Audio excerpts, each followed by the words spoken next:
Assalamualaikum warahmatullahi wabarakatuh. Perkenalkan, kami dari kelompok 6 yang beranggotakan saya sendiri, Tunjung Tamarin Rahmadani, Andri Rusdianto, dan juga Arifah Sentika Rahmawati. Dalam video kali ini, kami akan mempresentasikan materi mengenai asumsi klasik normalitas. Ada 3 pokok bahasan yang kami bahas, yaitu yang pertama mengenai uji asumsi klasik, yang kedua yaitu pengertian uji normalitas, dan yang ketiga macam-macam uji normalitas. Baiklah, saya akan menjelaskan pokok bahasan yang pertama, yaitu mengenai uji asumsi klasik.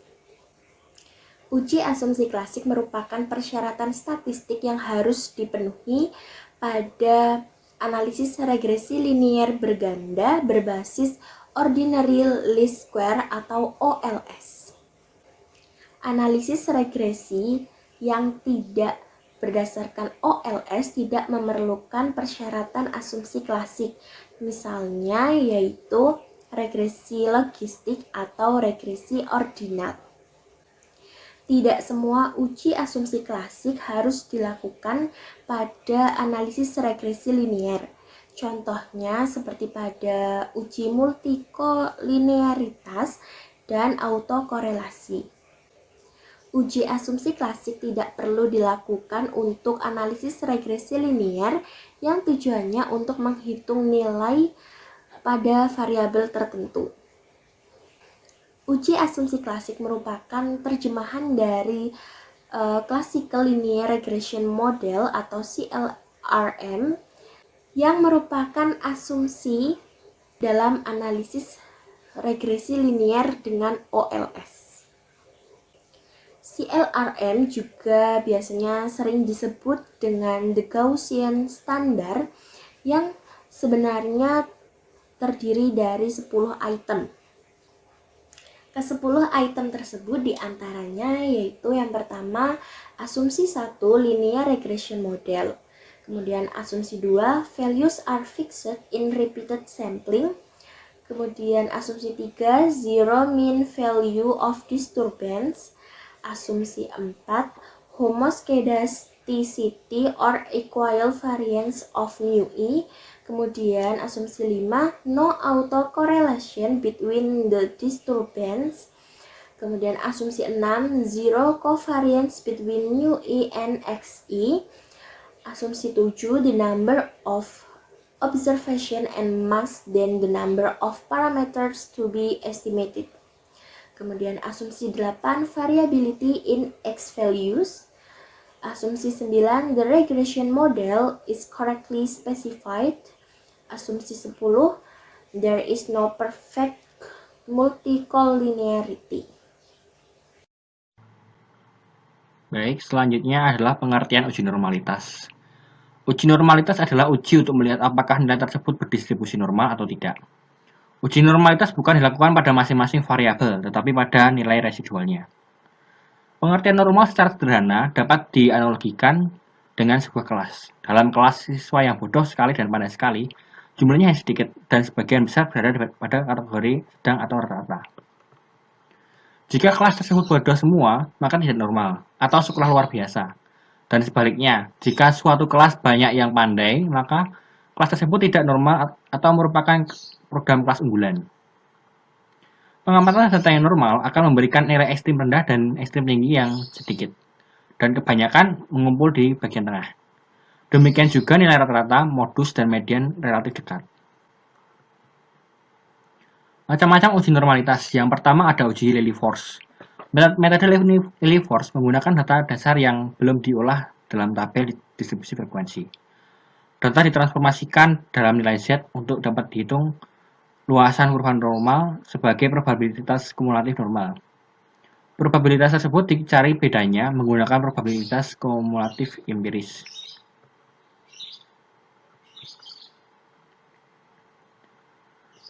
Kemudian langkah-langkah pengujian normalitasnya adalah yang pertama mengurutkan data sampel dari yang terkecil sampai yang terbesar. Kemudian ditentukan nilai Z dari tiap-tiap data. Kemudian menentukan besar peluang untuk masing-masing nilai Z berdasarkan tabel Z dan diberi nama, yaitu FZI, atau nilai tabel Z yang ditambah dengan 0,5. Yang keempat, menghitung frekuensi kumulatif relatif kurang dari masing-masing nilai Z. Yang kelima, menentukan nilai S atau ZI, kemudian menentukan nilai L hitung atau FZI kurangi SZI mutlak, hitung selisihnya, kemudian bandingkan dengan nilai dari tabel Lilliefors. Yang ketujuh, mengecek nilai. Yang kedelapan, menyimpulkan sampel berasal dari populasi yang berdistribusi normal atau tidak berdistribusi normal. Yang kedua ada uji Kolmogorov-Smirnov. Tes satu sampel Kolmogorov-Smirnov mencakup perhitungan distribusi frekuensi kumulatif yang akan terjadi di bawah distribusi teoritisnya, serta membandingkan distribusi frekuensi itu dengan distribusi frekuensi kumulatif hasil observasi. Berikut adalah tabel uji normalitas yang menggunakan metode Kolmogorov-Smirnov seperti yang ditampilkan di presentasi. Langkah-langkah pengujiannya adalah yang pertama, mengurutkan data sampel dari yang kecil sampai yang terbesar. Yang kedua, menentukan nilai Z dari tiap-tiap data tersebut.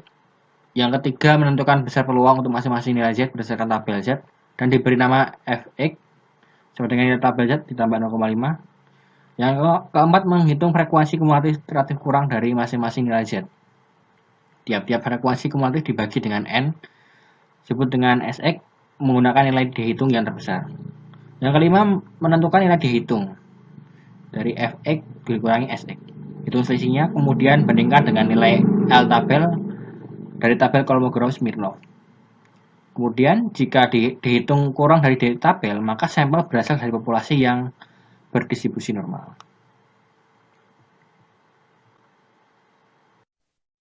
Selanjutnya, macam-macam uji normalitas yang ketiga, yaitu ada uji chi-square atau chi kuadrat.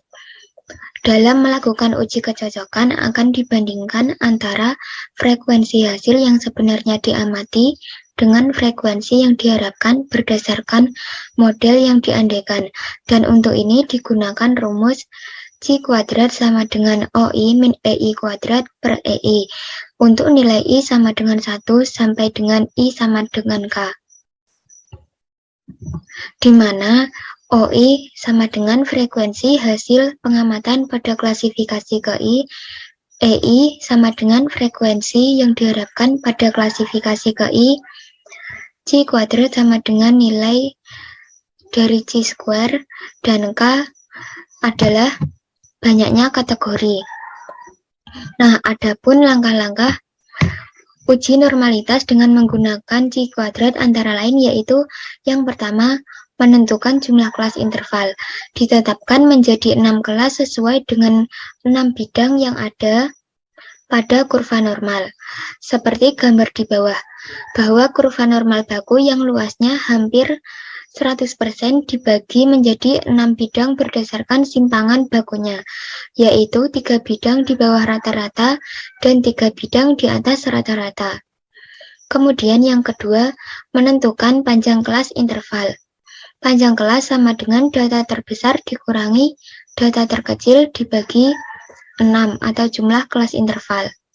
Kemudian yang ketiga, menyusun ke dalam tabel distribusi frekuensi.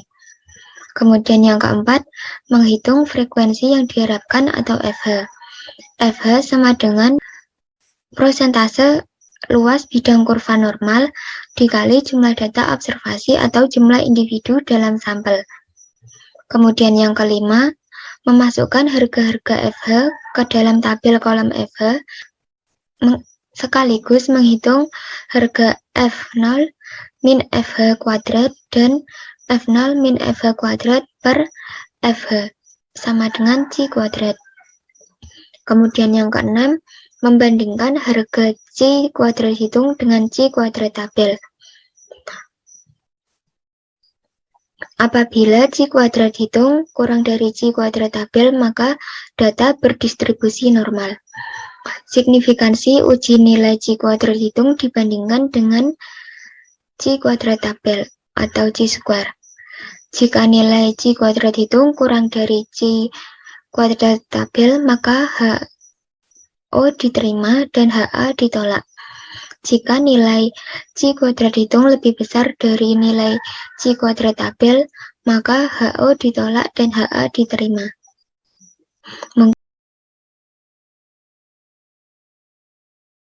Pertama-tama, kita buka Excel yang berisikan data pretest, kemudian kita copy dan pastekan pada SPSS.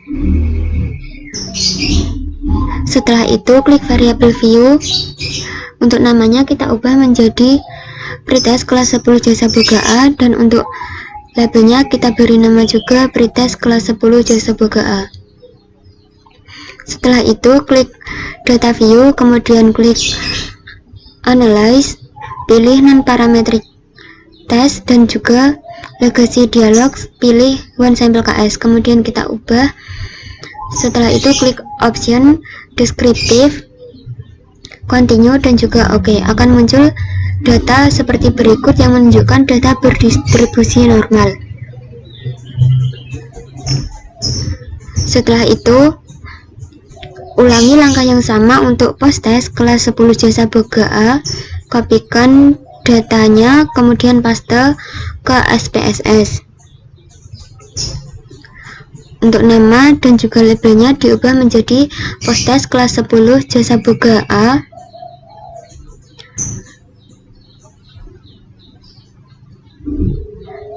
Setelah itu akan muncul data seperti berikut. Ulangi langkah yang sama pula untuk pretest kelas 10 jasa boga B. Kopikan data pada SPSS, ikuti langkah-langkah yang sama. Kemudian setelah itu akan diperoleh data seperti berikut. Ulangi langkah yang sama pula untuk post test kelas 10 jasa boga B. Kopikan datanya, pastekan ke SPSS. Ubah namanya menjadi post test kelas 10 jasa boga B, dan juga labelnya post test kelas 10 jasa boga B. Setelah itu akan diperoleh hasil yang menunjukkan data berdistribusi normal.